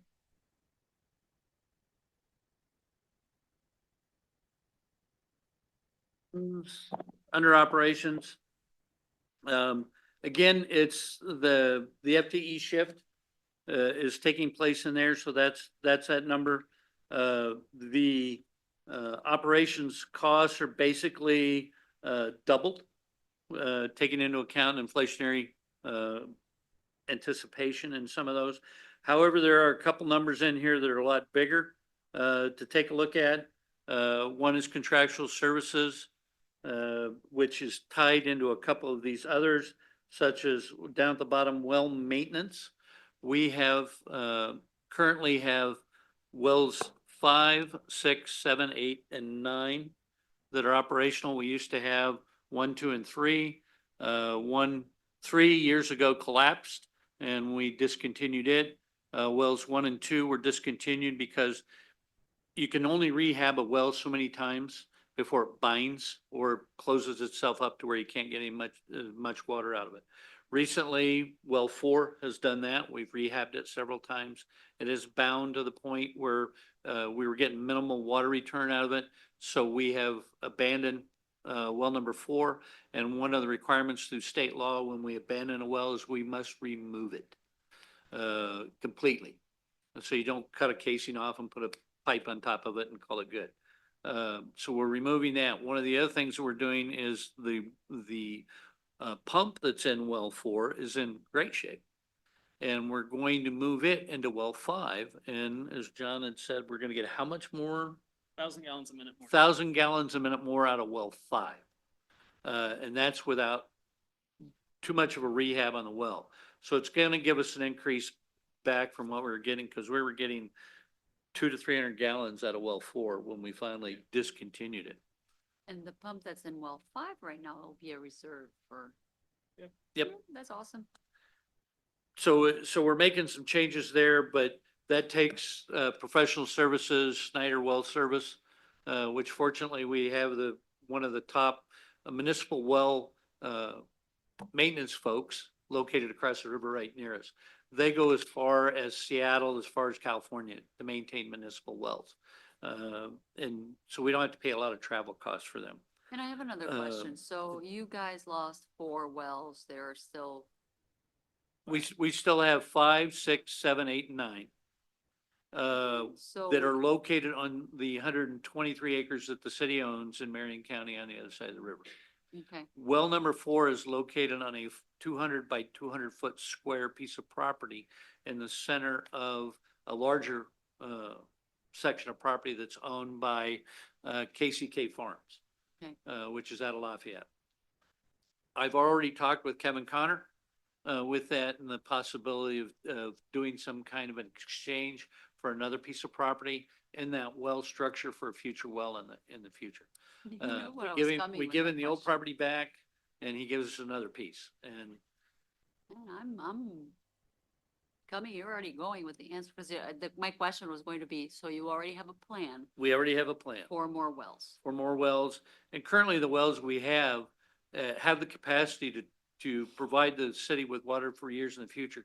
What our limiting factor is a water treatment plant. Okay, We've got a large lake that has to go through a funnel. Basically is what it amounts to. sounds good. Some of the other expenses we have on here is operating supplies. What was it? Last year, they had a fire and a failure at one of the plants that provides us the solution that we use to make chlorine for disinfection of the water, and the cost quadrupled. Because we were having to bring it from back east or somewhere else, and we went from paying $8,000 for a truckload to paying $32,000 for the exact same truckload. Supply and demand. Fortunately, they've gone back down to normal levels, but we don't know how long that's gonna last. Or should we have another instant of that? The other cost obviously is power. And we have to pump 100% of everything into the treatment plant, out of the treatment plant, and into the reservoirs, into the system. So that's another major cost that we're dealing with there. All of the other costs are pretty much standard. Again, we have a 75-year-old water treatment plant that we're going to get into the 80s. And so we have plans for upgrading some of the equipment that we decided when we thought we were going to get a new plant and replace it, not to do. We have to keep it going until such time as we have that. So that is going to add a little bit of cost into some of our maintenance activities that happen down there, but we have an excellent staff that's keeping that thing going. Any other questions? Go on.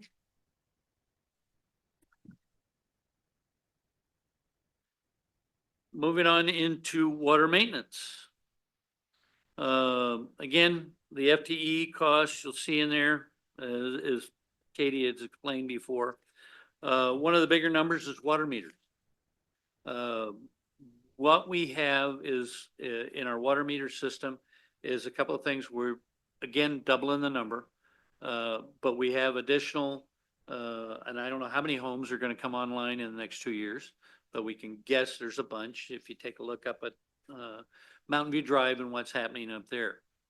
But we are in a period, we switched from manual read meters, and that means we had somebody with a pencil and paper and a hook walking the streets every day, when we had 3,000 meters to where we have almost 8,000 meters now, and they're all radio read.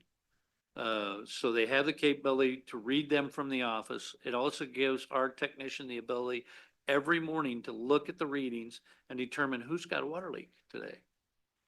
So the customer service has gone up through the roof with that. But we are in a period of time where we started changing these meters in-house 20 years ago to get to the point we are today.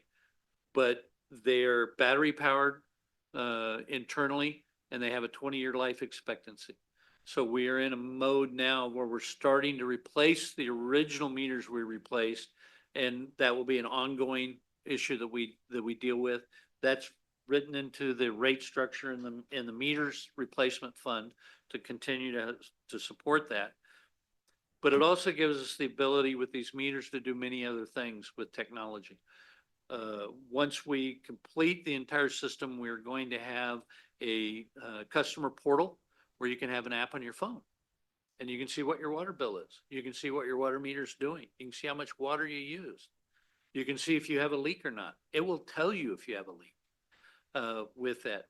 Another thing that we're going to be doing this year is we're going to be converting over the air. We can program, we don't have to have somebody go out there and sit there for a half hour on each meter. We can program over the air these meters when we put a new meter in, but we're also going to be programming them to read in 1 cubic foot, which is 7.48 gallons. Right now they read in 100 cubic feet. which is 748 gallons, which gives us a little more ability to be very accurate on what is being done and the actual usage going through those meters. So that's an upgrade. They also give us pressure differential readings, which means if we have a major water break, the meter can tell us.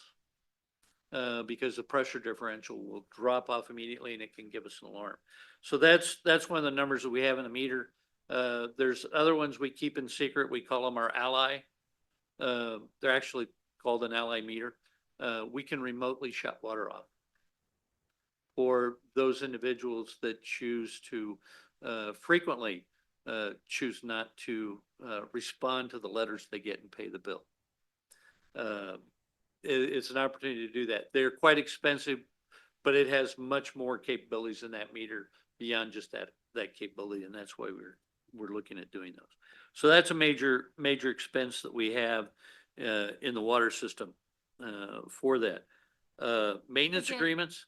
Again, I just want to, Okay, as you say, this is a major expense for us. I want to make clear to anyone who's listening that these investments are very important for you to work in a more efficient way and absolutely. reduce costs down the road. So you spend more now, but That is correct. that is, so I just want to make sure that we are, as you outline expense, I'm saying saving in the future. To give you an example, when we had 3,000 water meters, it took 12 people 4 days to read all the meters manually. We can read all 8,000 meters overnight, automatically. And the full report and billing, download into billing. So that's tremendous technology advances and savings in personnel. Maintenance agreements. One of the things we have to do, we currently have an agreement with a company for leak detection. As you can imagine, one of the things we want to do is we don't want to treat water, pump water, treat water, and have it leak out of the pipes into the ground and not recover the revenue for it. And the state of Oregon has a requirement that if we have more than 10% unaccounted for water, which means we pump 100 gallons into the water system, we can't account for 10 gallons of that. Where to go? More than 10 gallons. If we have that number, then we are required to have an annual and ongoing leak detection program that's approved by the state. Currently, we're below 10. We're right there, but we're below 10, which actually is considered a very good system. But we are progressively and aggressively chasing leaks. And so we've utilized some systems to do that. One of them's, what's the name of the company? Astera from satellites to take a look at our grounds, and they can actually do leak detection from space. Don't ask me how, but it works. I have to ask, because I'm thinking, so this 10% that is considered, I quote here, normal, it would be what goes to, I turn on the sprinkler, some of it, will go down back to the drain and back to the system, and some of it will go to my grass and stay there, right? And not Right. go back to, so I guess when you say that we are under that 10%, you are not concerned at this point that there are leaks out there. So this number that you see, because it's expected, you're not chasing leaks. We're not concerned that we have numerous leaks out there. We know any water system's gonna have leaks. Right. And what we're doing is going after those. We still have many components of our system that are malleable iron, steel. It's not ductile iron, it's not plastic, it's not copper, and even copper has leaks. And the small leak, as everybody knows, water's the perfect solvent. It's gonna dissolve anything if it flows long enough. So we're chasing those and making sure that we're trying to capture as much as we possibly can. But meters can only register down to a certain level. So if your faucet drips, we may not be able to record that. and it's a drip that went to your house, but it's unaccounted for. We cannot account for it. So when we get to that number, which is a number set by the state, we're required to have a very extensive leak detection program, which is much more than what we're doing now. But we're making sure that we don't have to go that direction. And the program that we got now is one of the many that we're dealing with. We also have to pay for the maintenance of the meter reading program, the software. We have 2 radio towers that read them, one located at each one of the reservoirs that covers all of Newburgh. And so we can read every water meter, push a button, and they're all read from a radio tower that's up there. So that's part of the maintenance agreements that we have to maintain with that, as far as the ongoing software updates and the maintenance of that systems that we have with those. That's on there. Water line replacements, cost, excuse me, Ted. So the 10%, if we go over the 10%, how much would that cost to? We would probably have to have a dedicated FTE full-time, with, benefits, a truck that's constantly going from point A to point B to monitor our system, looking for leaks. I would anticipate with other programs that have it in similar things, that you're probably looking at a program of anywhere from 300 to 1,000 to $500,000 a year just to chase it. And that's why we're trying to stay away from it. We're gonna spend $10,000 on leak detection equipment that we can use when we need to keep from spending $500,000 every year to do that. We have a very good system. We've got fantastic folks that maintain it and take care of it. And we're trying to make sure we don't go into that next level with that. Any other questions? Other question on that, moving into, pipe and materials, again, that's the replacement where we find the problems that go on, and deal with that. And some of the service stuff, lateral maintenance, service maintenance, is dealing with those. Most of this is, like I said, doubled over just past years that we have in there. And that's the majority of our water system. Other questions? Okay, I'll touch very quickly. The debt service, some good news, it doesn't double because this is the last payment for the 2015 refunding bond, and then it falls off, so some positive there. And then again, the transfers are related to the CIP plan. And then for the contingencies, that 160,000 you see there, we just have a placeholder for that for operations. They don't have an official capital rollover plan for water, just because we know that we need to replace the water plant. So we don't need to be planning a whole thing when the water plant is going to get replaced.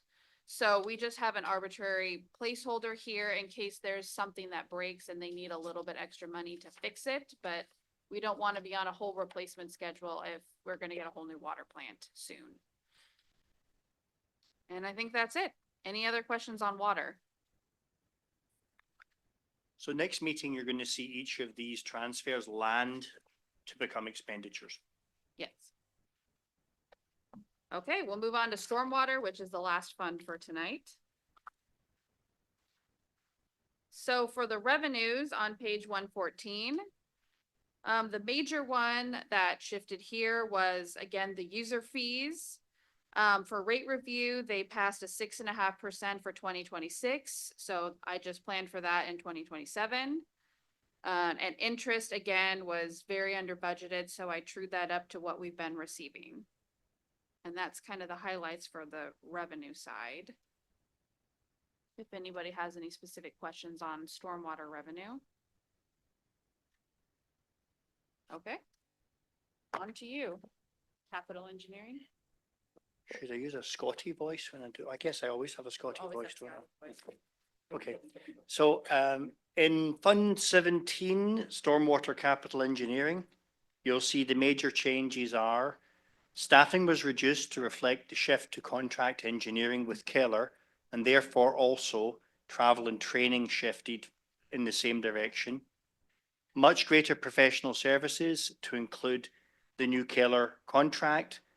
Some extra money was added for OpenGov for the permit software.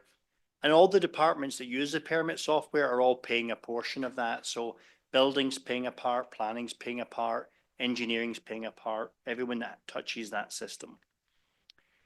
And once again, and lastly, holding steady on capital and hoping that the plotter does not break. And if you ever want to come and see the plotter, it's really cool. It produces very fast, large schematics that you can take to a table, and you can get engineers and construction guys around the diagram to really look at it immediately. It's never gonna compete with compost. Sorry. It's never going to compete with compost. And again, for the stormwater operations here, for the personnel, this was part of that new personnel split that we did. That's why you won't see any past actuals or budget here, because it's new for this fiscal year to add these salaries here for operations. And then maintenance. Maintenance? Maintenance of the stormwater system, again, the FTE, that's been explained before. We have, basically doubled it. There's a couple of areas, again, is the maintenance agreements, that we have that's spread across all four funds that we share, cartograph, asset management, what's one of the other ones we're dealing with on, for the stormwater? The TV, the software for the TV and the TV upgrade that we have to deal with on that. So it's, anybody that's got computers, you pay a subscription fee, and we don't have to upgrade them and do it all the time. They do it for us, to take care of that. So that's basically where that's at. With the maintenance agreements, pipe and materials, again, we're anticipating the increase in costs. One of the other ones that we have is stormwater repair. Again, it's basically doubling, but we're taking into account an inflationary index. And I think we thought 5% roughly is what we'd be taking a look at in those next 2 years. One of the things that we are going to be doing, and as part of our stormwater maintenance, is street sweeping. Because where does it go? It goes in the stormwater system. We currently have our electric street sweeper that's running fine, but we have a conventional that we need to use, and especially during the fall season. Well, it's experienced a significant failure to the tune of over $25,000 repair. When repaired, it would only be worth $40,000. Because the necessity, what street sweepers do is they operate in an environment that eats itself up. They're in the dirt, the dust, the grime, and it's constantly wearing on mechanical equipment, bearings, seals. The street sweeper we have now, we've had for 13 years. The life expectancy of a street sweeper is 7 to 8. So we've kept it almost twice its life expectancy.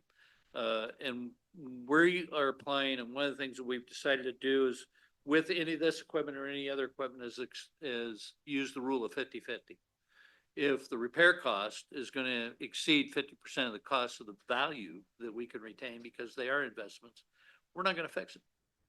And therefore, we're not going to fix a 13-year-old street sweeper with a $25,000 plus repair that would ultimately be worth $40,000. So that's something that we'll be looking forward to in this next budget year, a conventional street sweeper. They're readily available out there. I think what'd they say, 13 weeks, 14 weeks or something after order to get it. They're somewhere in the neighborhood of about $350,000, diesel powered. But we have to have it to keep up with leaves and things when we hit winter time. The electric can do it now, but when we get so much debris, we just get too far behind. And that would be with the electric or any other street sweeper, simply because of the size of the city. So that's one of the major components that we're looking at.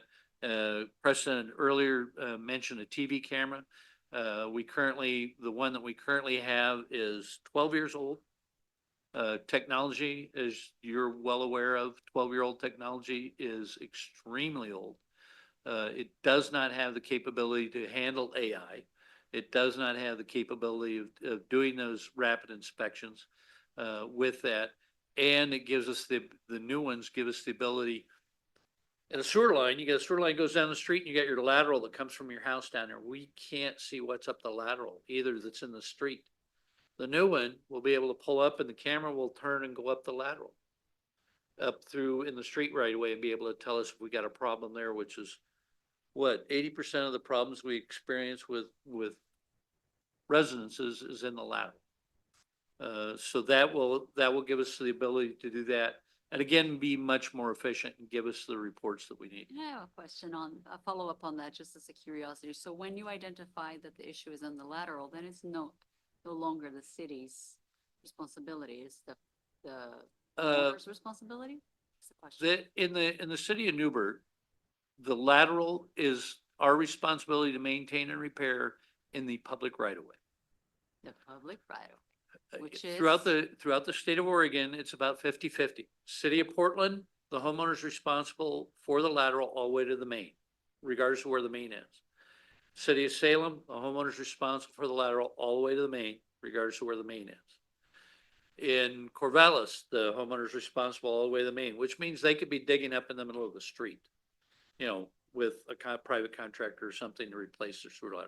We maintain it to the edge of public right of way, which back a sidewalk, back a curb, it just depends on the street and the location there.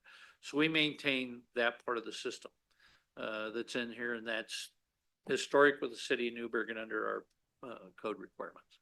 Sounds good, thank you. Additional questions on wastewater maintenance? Last chance. All right, hearing none. Okay, I think the last, just transfers again is related to the CIP. And then the contingencies, we don't have any assigned contingencies, just the general contingency. And I think that's all we have for stormwater. Is any other questions on stormwater? Yes.